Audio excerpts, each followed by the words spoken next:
asking cops to do too much in this country. We are. We're just asking us to do too much. Not enough mental health funding. Let the cop handle it. Not enough drug addiction funding. Let's give it to the cops. Here in Dallas, we got a loose dog problem. Let's have the cops chase loose dogs. Schools fail. Give it to the cops.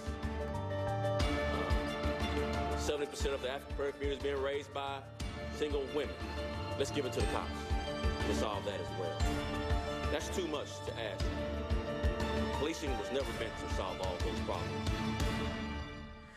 Micah Johnson's Thursday night ambush was the deadliest act of terror against law enforcement since 9/11. I'm Dan Abrams, founder of Law News with Z.com, in for Dr. Drew.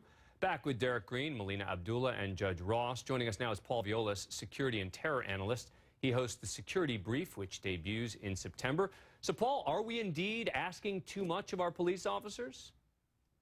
No, I don't think so at all. You know, I mean, at the end of the day, Dan, the way we need to look at this is a very simple thing. We have just over 900,000 sworn law enforcement officers in the United States protecting just over, 300 million people. And at the end of the day, there isn't one good cop that's out there that would ever stick up for a cop that did the wrong thing. And what we've seen in Louisiana clearly is an issue. But that is a small indication of what police do. Are we holding them to a higher standard? Yes. We know constitutionally that police are held to a higher standard, and they always will be. And there isn't a good cop out there that would feel bad about that. That's why they accept the job. But the people that do the wrong thing make up by far the minority. But Paul, you heard the Dallas police chief saying basically, you know, every societal problem is now being thrown on the cops. I don't think he was saying it as an excuse. He wasn't saying, and therefore we can't do our jobs. Right. He's saying basically, hey, look, you're just throwing too many things at us to expect us to be able to do everything. Not fair? No, it's not. Listen, at the end of the day, what do you expect? Police are the last line of defense that we have in this country. I am not, nor will I ever, Dan, and everyone knows me, knows this, that I will never stick up for a cop that does the wrong thing, ever. But at the end of the day, that's the vast minority. We cannot start throwing cops under the bus, and we simply cannot allow people to assemble in a manner where they are shouting and promoting violence against police. Right, but that's not what I'm asking you about. But I don't think that's the issue. What are you asking?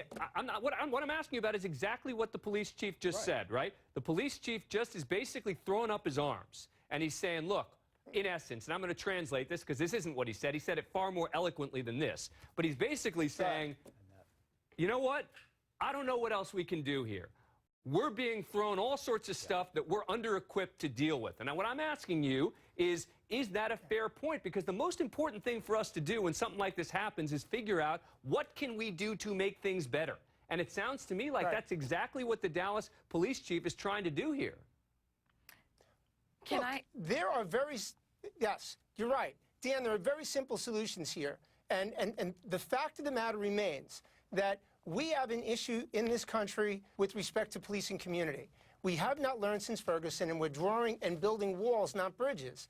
And the simple solution is that policing community needs to go back to what works, not what's happening right now. All right. Melina, so are we asking too much? About hang on, Judge, hang on one sec. Melina wanted to jump in. Go ahead. Yeah, I think that it's very rare that I say I agree with the chief of police, but he's absolutely right. We're expecting police to do things that are not in their expertise, right? Police shouldn't be catching dogs. We should be hiring dog catchers to do that. Police shouldn't be engaging as youth workers. We should be hiring youth workers to do that. Police shouldn't be teaching our children. We should be hiring teachers to do that. And so I think that we need to, this conversation leads us into a conversation around a redefinition and a reimagining of public safety, one that encompasses, you know, intervention and prevention as a very effective solution to reducing crime and violence. Sorry, Judge, go ahead. He's speaking from a place that he knows well. David Brown Jr., his own son, killed police officers in Texas because he had mental health issues.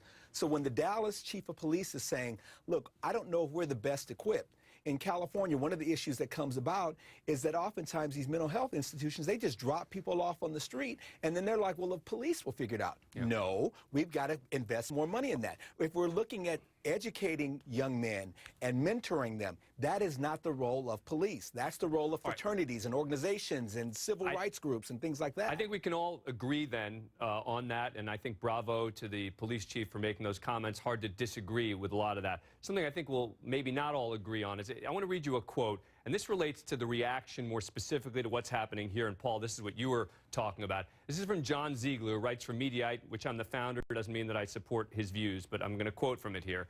He says, "While it's absurd to blame an entire race of people for that nonsense that a few nut jobs might spew on social media, the insanely positive reaction voiced by black people and even a few very liberal whites for the killings was nowhere near an aberration."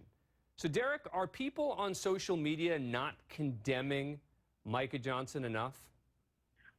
I don't think that they're condemning him in proportion to what he did, and I think that there's several reasons for that. I think one of the overriding reasons for that is this sense of racial solidarity that exists in the black community, that you have to support black people no matter what they say or do, or if you disagree with some of the things that they say or do, the criticism of what they say and do has to be minimized. And so I think that does a disservice to the integrity of the black community by not standing up and condemning acts of evil or acts of terror when they rightly need to be condemned. That gives us more credibility going forward. And so I think that the eyes of the watching world, when they see people on social media, they see people on television or on the radio, and they're hesitant, black people are hesitant to condemn what he did, people start to draw conclusions, and unfortunately, that stigma from those conclusions tarnish the entire black community, not just the ones who are afraid or unwilling to condemn what happened. Derryck, that has been my experience. As a prosecutor, I can tell you in the LA District Attorney's Office, the best assignment you can get as a prosecutor is to be assigned to Compton, California. Why? Because those black and brown people have no problems finding folks guilty and saying, lock Junebug up.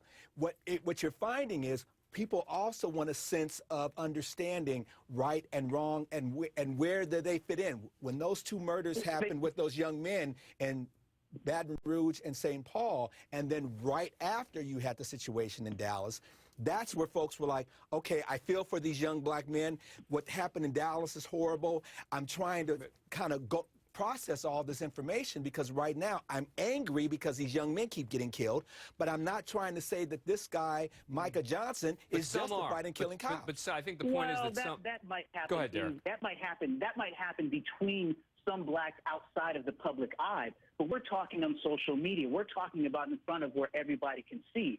This is one of the reasons people draw these types of conclusions, that we are unwilling or afraid to condemn this guy for what he did. Let me take a quick break here. We're going to come back on this. Another controversial question that's been thrown around, and is the Black Lives Matter movement racist? The former mayor of New York City is now saying yes. And later, are we blaming police for everything that goes wrong in America? We're back right after this.